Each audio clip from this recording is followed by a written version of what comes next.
नमस्कार मंडळी, जय महाराष्ट्र. मी श्रेया पाटील. माझ्या चॅनलमध्ये तुमचं स्वागत आहे.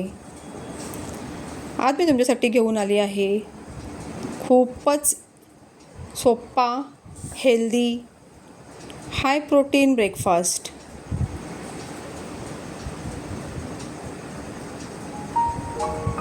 हा नाश्ता आहे मुगाचे डोसे. हा अगदी लहानांपासून मोठ्यांपर्यंत सर्वांना आवडणारा, पचणारा आणि पौष्टिक असा नाश्ता आहे. खूपच क्रिस्पी होतो हा डोसा. तुम्ही नक्की जरूर करून पहा.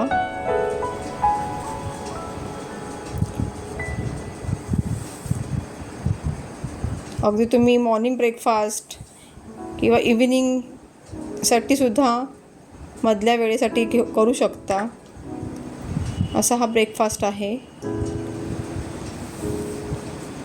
ह्यासाठी आपल्याला हिरवे मूग लागतील. 1 वाटी हिरवे मूग तुम्ही रात्रभर भिजत ठेवा. अगोदर धुवून घ्या चांगले आणि नंतर त्याला रात्रभर भिजून द्या.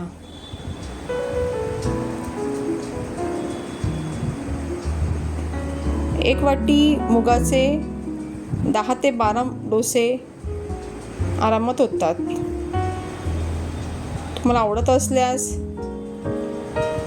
ह्यामध्ये तुम्ही तांदूळ, चण्याची डाळ, पण त्याचं प्रमाण मुगापेक्षा अर्ध असायला हवं. चण्याची डाळ अगदीच अर्ध्याहून अर्धी आणि तांदूळ मुगापेक्षा 1 वाटी मूग असेल तर अर्धी वाटी तांदूळ असं प्रमाण घ्या. त्याने थोडे अजून क्रिस्पी होतील. पण हे नुसते हिरवे मुगाचे सुद्धा खूपच छान होतात. हे मिक्सरचं भांडं आहे. यामध्ये तुम्ही मूग घालून आपण हिरवी मिरची घालूया. हिरवी मिरची तुमच्या आवडीप्रमाणे. तुम्हाला तिखट हवं असेल तुम्ही जास्त घाला. लहान मुलांसाठी हवं असेल तर हे तिखट मिरची स्किप केली तरी चालेल. मी कोथिंबीर घातले वाटताना. तुम्हाला वरतून घालून पण आवडत असेल तर तसंही तुम्ही करू शकता. मी घातले कारण माझ्या मुलीला आवडत नाही. लहान मुलांना थोडं काही आलं मध्ये तर ते खात नाहीत, म्हणून मी सगळं वाटणंच घालते. त्यामुळे तुम्ही आलंही घालू शकता. आलं, लसूण, हिरवी मिरची, कोथिंबीर. ह्या मिश्रणाचं बॅटर थोडंसं डोश्यासारखं मीडियम पातळ असायला हवं. हे थोडं घट्ट झालं आहे तर ह्यामध्ये मी अगोदर बाऊलमधून काढून घेईल आणि थोडं अजून पाणी घेते. त्यामध्ये मी हळद घालते. थोडी हळद घालायची, थोडं मीठ आपल्या चवीप्रमाणे. तुम्हाला कसं कमी जास्त लागतं तसं.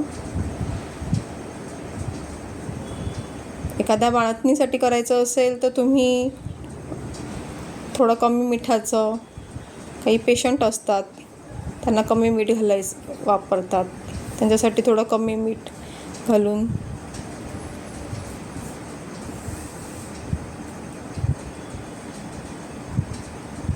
ह्यामध्ये तुम्ही व्हेरिएशन्स करू शकता. जिरे तुम्हाला वाटताना घालायचं असेल तुम्ही जिरे वाटतानाही घालू शकता. मला वरतून आवडतात म्हणून मी वरतून घालते.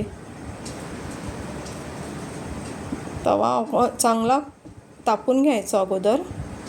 हे बॅटर बघा थोडं पातळ केलं आहे मी. हे घालून घ्यायचं तव्यावरती मध्यभागी. मध्यभागी तवा जास्त तापलेला असतो. घालताना तुम्ही गॅस थोडा फास्ट ठेवा. अगदीच वाटत असेल तर मीडियम ठेवा, पण अगदीच बारीक करू नका. घातल्यानंतर तुम्ही गॅस थोडा लो फ्लेमवर ठेवला तरी चालेल. चांगलं पसरवून घ्या म्हणजे डोसा छान पातळ होईल. पातळ झाला तर तो थोडा खरपूस होईल. साईडने तेल घाला. तेल नसेल आवडत, तूप आवडत असेल तर तूप घातलं तरी चालेल. तेलाने ते थोडं चिटकणार नाही खाली तव्याला. हा मी तवा साधा घेतला आहे, जो रेग्युलर आपण चपातीसाठी यूज करतो. हे पहा, साईडनी हे तांबूस झालं आहे. याचाच अर्थ हा खालून झालेला आहे डोसा. थोडासा चेक करून मग तुम्ही दुसऱ्या बाजूने सुद्धा शेकून घ्या. आपण वाफेवर ऑलरेडी शेकलं आहे त्याला.